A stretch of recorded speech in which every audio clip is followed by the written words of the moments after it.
దేవుని నామానికి స్తోత్రములు. సమయం ఇచ్చిన అన్నయ్య వదినమ్మకి నా వందనాలు. కూడొచ్చిన మా సంఘానికి నా వందనాలు. అని చెప్పే సాక్ష్యం ఏంటంటే, కొన్ని పరిస్థితుల వల్ల నేను ఇదివరకు 6 సంవత్సరాలు వచ్చిన, 4 సంవత్సరాలు రాలేకపోయినాను ఈ మందిరానికి. పరిస్థితులు అడ్డం వచ్చి రాలే. దానివల్ల నేను 4 సంవత్సరాల మంత్ కోల్పోయినా. అసలు మంత్ అనేదే రాలే. భయంకరమైన నొప్పితో బాధతో ఏడ్చేది, మందులు మింగిన అసలు నా వల్ల కాపోయేది. దేవా నీ చిత్తం అయితే నన్ను ఎక్కడ పోవాలో ఏం చేసుకో, నీ చిత్తం అని నేను దేవునికి మొరపెట్టిన. ఇక్కడికి వచ్చిన క్రిస్మస్ పండుగ ఇంకా 10 రోజులు ఉందనగా వచ్చిన. నేను ఇక్కడికి వచ్చిన ప్రార్థన 3 రోజులు ఇక్కడనే ఉన్నా. పండుగ రోజుకి 3 రోజులు ఇక్కడనే పండుకొని ఇంటికి పోయిన 3వ రోజున ఇక నాకు మంత్ వచ్చి అసలుకి నా ఒళ్ళంతా ఎంత అయిపోయిందంటే, ఎంత ఆరోగ్యంగా ఉన్నానో దేవుని నామానికి వందనాలు. ఈ చర్చిలోకి వచ్చినాక 4 సంవత్సరాలు కోల్పోయిన దాన్ని మళ్ళీ పొందుకొని నేను మంచి ఆరోగ్యంగా ఉన్నానంటే దేవునికి వందనాలు. ఈ చిన్ని సాక్ష్యం దేవుడు దీవించును గాక. తన సాక్ష్యం అసలు నిజానికి వేరు. కాకపోతే మీ మధ్యన నేను ఇందాక అన్నాను, నీకు మేలు జరిగింది మాత్రమే ఇక్కడ చెప్పాలి అని చెప్పేసి, అంతే కదా సాక్ష్యం అంటే. కానీ ఆ మేలు వెనుక చాలా దుఃఖం ఉంది ఆ సహోదరికి. అది అంతా కూడా మరి ఇంకా కొద్ది రోజుల్లో ఆ దుఃఖం అంతా ఆశీర్వాదంగా మారాలి అని మనం ప్రార్థన చేద్దాము. కాకపోతే సాక్ష్యం పంచుతుంది ఏంటంటే, 4 సంవత్సరాలు మందిరానికి దూరంగా అంతకుముందు వచ్చారు.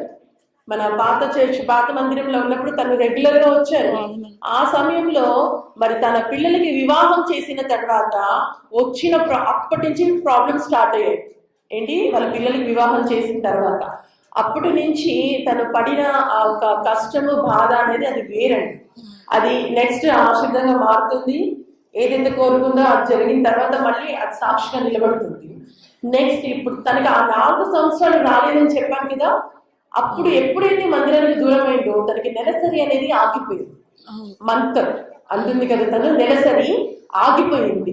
ఆ ఆగిపోయిన సమయం నుంచి, అంటే మొన్న మన మందిరంలోకి అడుగు పెట్టేంత వరకు కూడా తనకి విపరీతమైన ఒళ్ళు నొప్పులు, ఎప్పుడైనా నీరసంగా ఉండడం, మబ్బుగా అంటారు కదా, నీరసంగా ఉండడము, కళ్ళు తిరగడము, ఒళ్ళు నొప్పులు, ఇదే బాధ అంట 4 సంవత్సరముల నుంచి.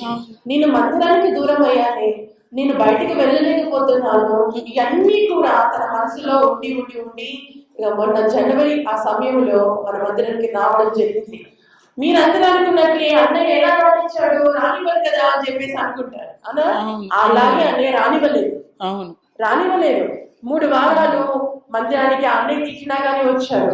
ఎందుకంటే వచ్చి వెళ్ళిన వాళ్ళని అన్నయ్య ఏమంటారు, ఇలా అంటే ఆత్మీయ తండ్రులను మీరు ఎందుకు మారుస్తున్నారు, ఒకటే సంఘం అయి ఉండాలి అని చెప్పేసి అన్నయ్య గారి సిద్ధాంతం. అవునా? ఈ రకంగా మీరు ఆల్రెడీ వెళ్తున్నారు కదా, అటే వెళ్ళండి, మళ్ళీ మార్చకూడదు అని చెప్పేసి ఆ రకంగా ఆడడం జరిగింది. మనము ఎవరినైనా గౌరవించాలి. ఏ పాస్టర్స్ అయినా ఎక్కడ ఏదున్నా కానీ ఒక దగ్గర మీరు స్థిరపడ్డారంటే అక్కడికే వెళ్ళాలి. ఆ విధంగానే తనకి చెప్పడం జరిగింది. అన్న, నేను అసలు ఫస్ట్ మన మందిరంకే వచ్చాను, కానీ నా పరిస్థితి ఇది అని ఎప్పుడైతే వివరించిందో అప్పుడు కూడా పాస్టర్ గారు వినలేదు. అయినా కానీ నువ్వు మానేసావు కాబట్టి వద్దు అని చెప్పారు. కానీ మరి ఆ సహోదరి అలా అన్న కానీ 3 వారాలు రావడం జరిగింది. ఆ తర్వాతకి అన్నయ్య గారికి కొన్ని సమస్యలు వివరించిన తర్వాత నువ్వు ముందుగా వచ్చి ఉంటే బాగుండేది అని చెప్పేసి కొంచెం చెప్పడం జరిగింది. కానీ ఈ నెలసరి అనేది ఎప్పుడైతే జనవరి 1 ఇక్కడ అడుగు పెట్టి ప్రార్థనలో ఉన్నదో ఆ రోజు నుంచి మళ్ళీ కంటిన్యూస్ గా నెలలు రావడము, ఈ 3 నెలలు అలా రావడము జరిగింది.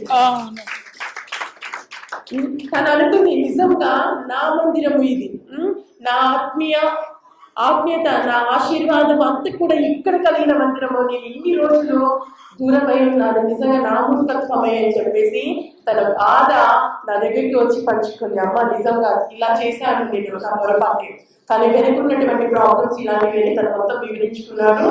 కానీ ఎప్పుడైతే నేను అడుగు పెట్టానో దేవుడు నాకు స్వస్థతనిచ్చి ఉన్నారు అని చెప్పేసి.